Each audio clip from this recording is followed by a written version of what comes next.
இருக்கிறதை வைத்து நாம் சந்தோஷமாக நாம் வாழ கற்றுக்கொள்ள வேண்டும். இல்லாத ஒன்றுக்காக நாம் பிரயாசப்பட்டு அதே போலதான் இன்றைக்கு எல்லாரும் பார்க்கிறது என்னவென்று சொன்னால் மற்றவர்கள் அவர்கள் நல்ல வீடுகளை வைத்திருக்கிறார்கள், நல்ல சொகுசான வாழ்க்கை வாழ்கிறார்கள்.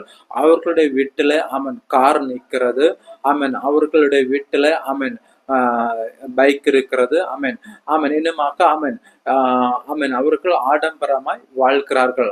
அதே போல அவர்களை விட நான் எந்த விதத்துல குறைந்தவன்? அவர்களிடத்தில் இருக்கிறதெல்லாம் என்னிடத்திலும் இருக்க வேண்டும். அவர்கள் காசு கொடுத்து வாங்கினார்களோ, இஎம்ஐல வாங்கினார்களோ, ஆனால் நான் எப்படியாவது இஎம்ஐயாலாவது இந்த பொருட்களை அல்லது இந்த வீடை நான் கட்டி முடிப்பேன் என்று சொல்லுகிற ஒரு இது ஒரு தவறான ஒரு மனப்பான்மையாக காணப்படுகிறது. இந்த காலகட்டத்தில் பலரை ஆட்டி